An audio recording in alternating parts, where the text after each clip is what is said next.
যদি আমাদেরকে বিভাগ না দেওয়া হয় আমরা থেমে থাকবো না। এমন একটা কর্মসূচি দিব, প্রয়োজন পড়লে এই বাংলাদেশ থেকে নোয়াখালীকে বিচ্ছিন্ন করে ফেলব। আমাদের নোয়াখালীর মানুষের প্রায় 2 যুগ থেকে একটা দাবি, নোয়াখালী বিভাগ চাই। আমরা এই দাবিটা আমাদের কোনো অযৌক্তিক দাবি না। আপনারা সবাই জানেন বিগত কিছুদিন আগে এত বড় একটা গণঅভ্যুত্থান হয়েছে, একটা স্বৈরাচারকে আমরা দেশ থেকে বিতাড়িত করেছি। কেন করেছি? আমাদের নিজেদের অধিকার প্রতিষ্ঠার জন্য। আজকে যদি নোয়াখালী মানুষের অধিকার, নোয়াখালী বিভাগকে যদি বিভাগটা না দেওয়া হয়, আমাদের নোয়াখালী মানুষের অধিকারটা আর প্রতিষ্ঠা হবে না, এই বাংলাদেশের অধিকার প্রতিষ্ঠা হবে না।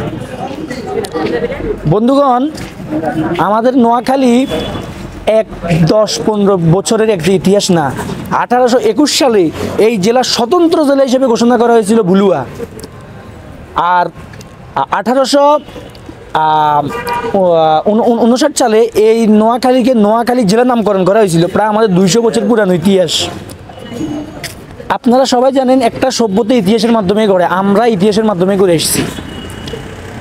যখন চট্টগ্রাম বন্দর ছিল না, আমাদের নোয়াখালী পোর্ট অফ ভুলুয়া এই বাংলাদেশের প্রথম বন্দর ছিল। ব্রিটিশ আমলের একটা বন্দর এই নোয়াখালীর হাতিয়াতে ছিল। এটা হচ্ছে আমাদের বন্দর। তারপরে আপনারা সবাই জানেন একটা বিভাগ হতে অনেকগুলো শর্ত লাগে। নৌপথ লাগে, আকাশপথ লাগে, রেলপথ লাগে। আমাদের রেলপথ আছে, আপনারা সবাই জানেন আমাদের নৌপথও আছে, আমাদের আকাশপথও আছে। শুধু মেনটেন্যান্সের একটু সমস্যা আছে। আমরা যদি এগুলো ঠিক করতে পারি, আলহামদুলিল্লাহ এই বাংলাদেশের সবচেয়ে বড় জেলা হবে আমাদের নোয়াখালী। কুমিল্লাকে বিভাগ দিবে। আমরা যে কুমিল্লাতে যাই, নোয়াখালীর মানছে ফেনী, লক্ষ্মীপুর, বেগুন যাই, কুমিল্লার যে মুতি আই নোয়াখালী মানুষ একটা নোয়াখালী ভাষায় কথা কই, আমরা মুদি, আমরা ইয়ে যে মুদি। আপনারা জানেন বাংলাদেশের সবচেয়ে বড় রেমিটেন্স যোদ্ধা হচ্ছে নোয়াখালীর। আপনারা এই যে নোয়াখালী চৌমুনি বাজার, এটা ব্রিটিশ আমলের বাজার। ওই আমি বলছি না পোর্ট অফ ভুলুয়া, ওখান থেকে বাজারের সৃষ্টি। বাংলাদেশের অর্থনীতিতে সবচেয়ে বেশি অবদান রাখছে এই বাজার। আপনারা যারা এখন উপদেষ্টার চেয়ারে বসে, আপনারা ওই শেখ হাসিনার মতো আপনারা শেখ হাসিনা কি বলছিল, আমি কুমিল্লাকে বিভাগ দিব না নিজের ক্ষমতা জোর দেখাইয়া। আর আজকে সেই উপদেষ্টা বলতেছে নিজের ক্ষমতা জোর দেখা বলতেছে আমি কুমিল্লাকে বিভাগ দিব। সেই উপদেষ্টা শেখ হাসিনার মধ্যে কোনো পার্থক্য নেই। ক্ষমতার বল। আমরা এটা আমাদের কোনো দাবি নেই, এটা আমাদের অধিকার। আমরা আন্দোলন করেছি আমাদের দেশের অধিকার প্রতিষ্ঠা করার জন্য, কিন্তু আমাদের অধিকার যদি প্রতিষ্ঠা না হয়, এই বাংলাদেশের মানুষের অধিকার কখনো প্রতিষ্ঠা হবে না। আমাদের নোয়াখালীর আপনারা সবাই জানেন আমরা সূর্য অস্ত দেখতে কোথায় যাই, আমরা কুয়াকাটা যাই। আমরা সমুদ্র সৈকত দেখতে কোথায় যাই, আমরা কক্সবাজার যাই। কিন্তু সূর্য অস্ত, সূর্যোদয়, এই সমুদ্র সৈকত সবগুলো আমার নিজুম দ্বীপে আছে। যদি সরকার একটা পরিকল্পিত একটা পর্যটন এরিয়া আমাদের নিজুম দ্বীপকে যদি সুন্দরভাবে একটা প্রসিদ্ধ করে, আলহামদুলিল্লাহ বাংলাদেশ সবচেয়ে বেশি পর্যটন আসবে আমাদের নিজুম দ্বীপে, কারণ একটা পর্যটন এরিয়া। প্রিয় বন্ধুরা, আমরা এই আন্দোলনটা আমাদের 1-2 বছর আন্দোলন নয়, আমরা 2 যুগ থেকে আন্দোলন করছি।